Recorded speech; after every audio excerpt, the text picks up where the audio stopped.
So if you watch Squid Game and you've been looking for some new Korean content to binge on, Netflix has heard your need and they have delivered My Name. Now I've been looking forward to this for weeks and I finally binged it. So should you be binging it too?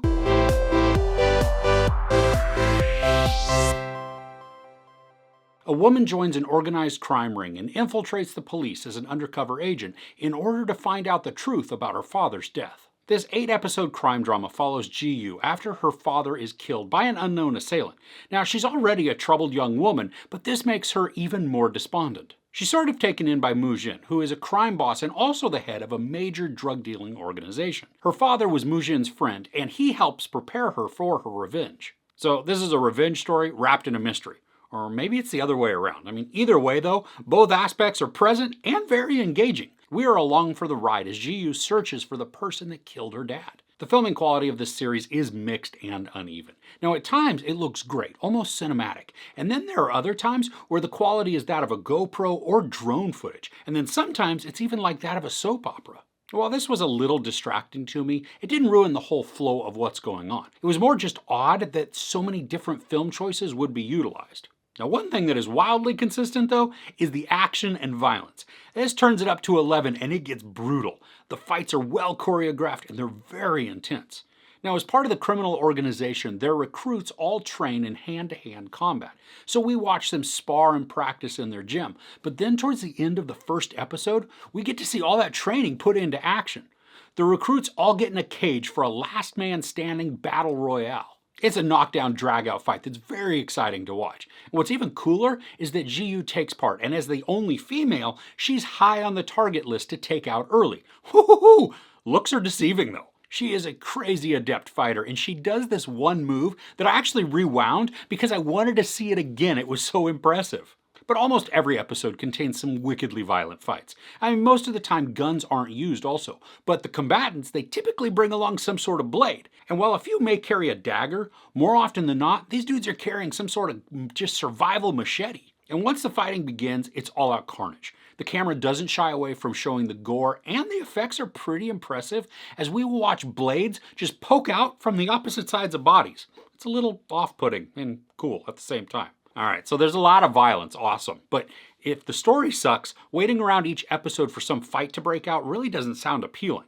But luckily, the story is very engaging. The mystery is what drives the narrative, but there's a ton of deceit and risk that Ji-yu undertakes in her search for her dad's killer. And I really enjoyed how there are multiple times where it seems like the jig is up, but then a twist will come that prevents everything from collapsing. Now there may be a couple of plot conveniences thrown in, but they're not obvious, and I don't think that they overshadow the plausibility of a scene. I also enjoyed that I was guessing about who the killer was as the series went along. Now a couple of times I thought I had it figured out, but in those instances I was wrong. Now I did make the correct guess before it was revealed, but honestly it didn't bother me when that reveal came. I was invested in the pursuit and I really wanted Ji-yu to find justice. And that surprised me at how emotionally invested I had become in the characters. Ji-yu is charismatic, and even though we're watching all of her deceit, we know that she is on just some sort of noble quest, so it becomes easy to root for her even when she's doing wrong. And she's not the only one that's charismatic in the series either. Her partner, Pildo, becomes very likable, Mu-jin is charming, and despite my best effort to not like him, Ji-yu's captain also becomes one that I root for. Now I really enjoyed the story progression as we watch Ji-yu work both sides of her situation. Now she's a cop by day, using those skills and connections to conduct her own investigation, but they also allow her to provide intel for the organization to keep her friends safe and then out of custody. The pace moves pretty efficiently through the story, but there are some points where there is downtime and the narrative takes a breath. Now I liked these quieter moments as we watch a character contemplate their situation. Something that surprised me was when the full reveal of the killer came to light. And we get the confirmation sometime in episode 6, which then left me wondering what the show was going to do for the final 2 episodes, and how they were going to make it compelling. Now some of that is accomplished through the chase, but then there are also portions that allow us to watch character growth in Ji-yu. And I loved this part. We watched a transformation happen, and while it does come on quickly, it felt genuine because I can see how this hurt young woman has been searching for closure, acceptance, and even love, and then finally discovers it and begins to feel complete. But the story isn't going to fade to black just because Ji-Yu has some growth either. There are still several more fights to occur, in case you hadn't had your fill yet. And personally, I hadn't. There's one scene where Ji-Yu is handcuffed to someone, and the fight that takes place is just wild fun.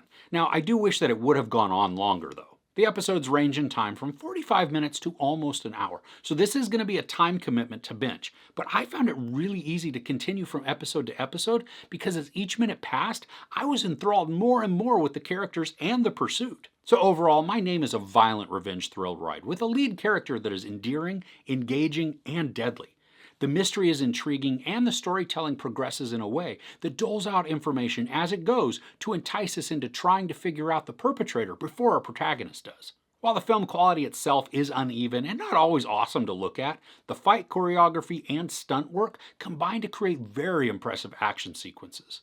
The narrative provides some good deception with characters that can be complex and demonstrate considerable growth, despite the fact that you may be able to guess the reveal before it comes.